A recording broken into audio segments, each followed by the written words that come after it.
Hi folks, it's Andrew here from Home Theatre Engineering. It's great to be back with you again. Kind of a different topic today, so stick with us.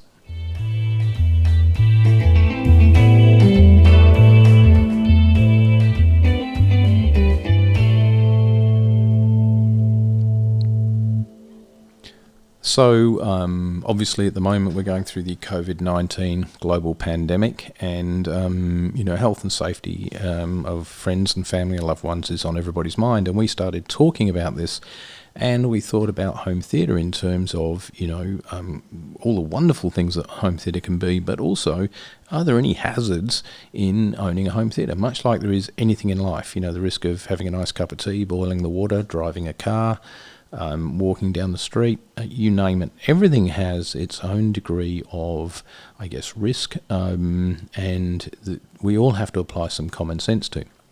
So today we're going to talk about some of the things that can impact us inside a home theatre. So the first thing is, when we build our home theatres, they are light controlled spaces, they're dark, and the risks can be many from that, whether it's one of the children having left an iPad on the seat that you don't see and you sit on, that can be expensive, through to people leaving toys on the ground, electrical cables, hot drinks, glass, you name it. So, when the room is dark, be cautious, be sensible, do all the right things. When people are moving around, turn the lights on so that people can see. Don't leave people stumbling around in the dark. Okay, the lights are off to envelop you in the movie and give you that willing suspension of disbelief. It's not there to create an obstacle course.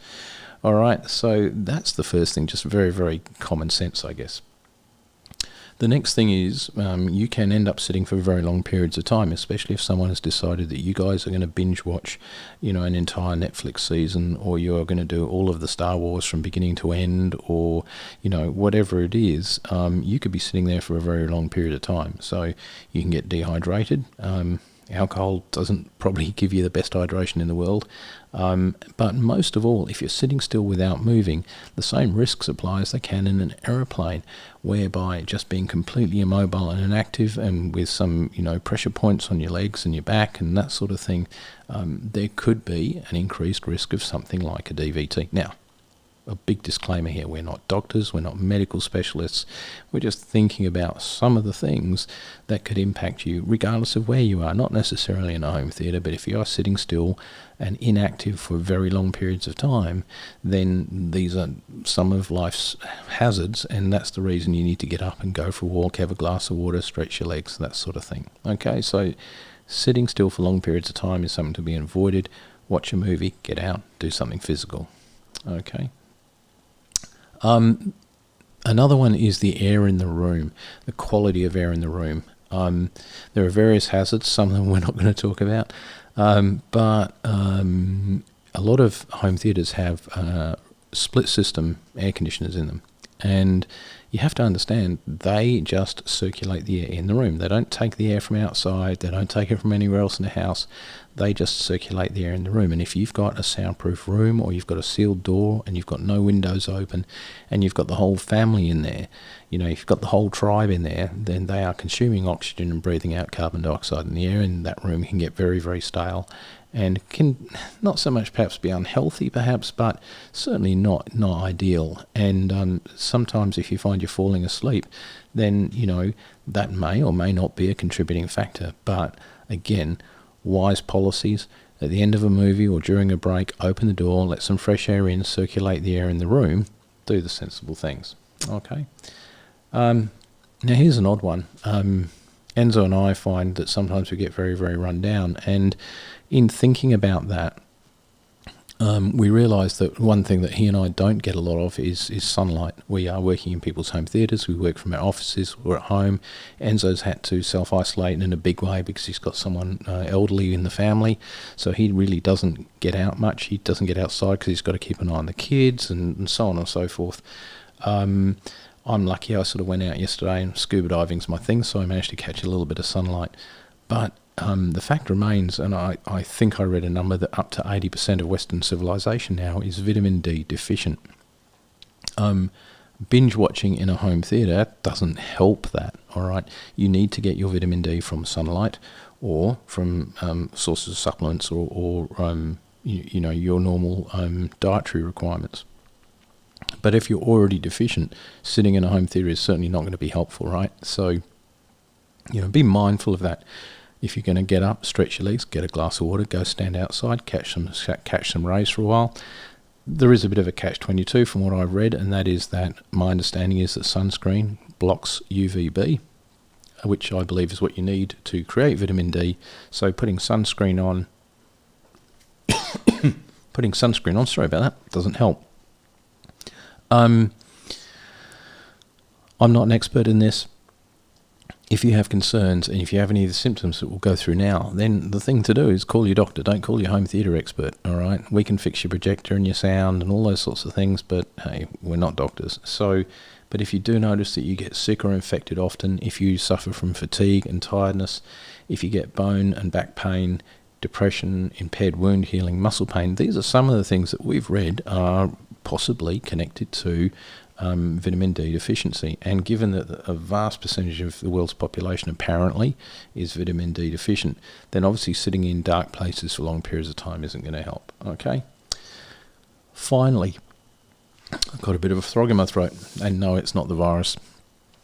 The other one is prolonged exposure to high sound levels and fixed focal distances. We build our cinemas so that they reach certain specifications. That means they can play very loud. And we always aim for 105 decibels as our peak in the sweet spot. In fact, we try for that in every seat. Let me be really clear about this. We don't build the cinemas to be played at that level.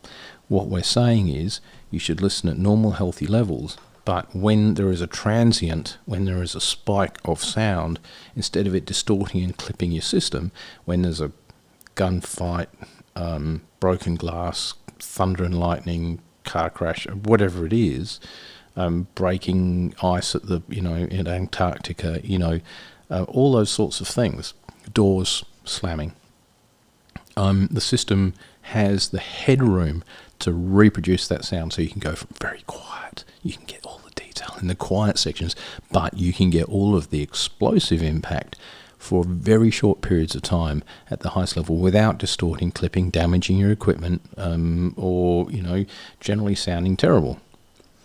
It is not designed to be played at that level. So there is headroom, which means you have the capability probably of turning it up. But that's not the way a system is meant to be listened to, right? It's supposed to be generally a reproduction of the real life experience. If you have your system absolutely cranking, you are probably listening at very, very high levels, and you also will suffer hearing fatigue, which means you'll then be tempted to turn it up even more. And often you'll creeping the volume up. Now, especially when you have a new cinema, there's kind of a temptation. It's like, wow, how loud can this go? I mean, I don't know if anyone's bought a fairly powerful new car. I'm sure you've never ever tried to find out exactly what it's capable of, right? Same with home theatres. Guys, be cautious. When you lose your hearing, you do not get it back. Okay, we are not here to destroy your hearing. We are here because we care about the experience that you have, and the reason we go to so much trouble is so that you can have the detail and the clarity without having to crank it up. Okay, you should be able to experience that entire, awesome experience of your sound system with all of the dynamic range that goes with it. Now, talking about looking at your screen, same thing applies. You are looking at one fixed focal distance for a long period of time.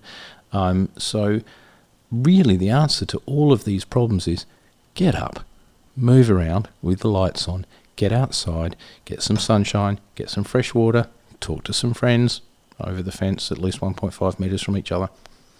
And, have a break. Don't sit there for 12, 15, 18, 24 hours immobile, dehydrated and in a situation where you're going to make yourself ill. That's not why we build home theatres, guys. We build them for enjoyment and pleasure. So, look, it's a little bit of a different subject today. We hope that, you've got something out of this, though. It's something to think about, right? and cars are thoroughly enjoyable, but you want to make sure you've got your seat belts and your airbags and your ABS brakes and all those kind of things that are going to keep you safe. Same thing with your home theatre. It's a powerful piece of equipment. Use it wisely, have fun with it, and thoroughly enjoy it. So once again, folks, thanks very much for joining us. Really great having you here. Please subscribe and click the bell so that you get your notifications. And watch this space. We've got some exciting stuff coming up with home theatre engineering. But we like to talk about everything related to home theatre, and it's great to be able to share that with you. Thanks very much.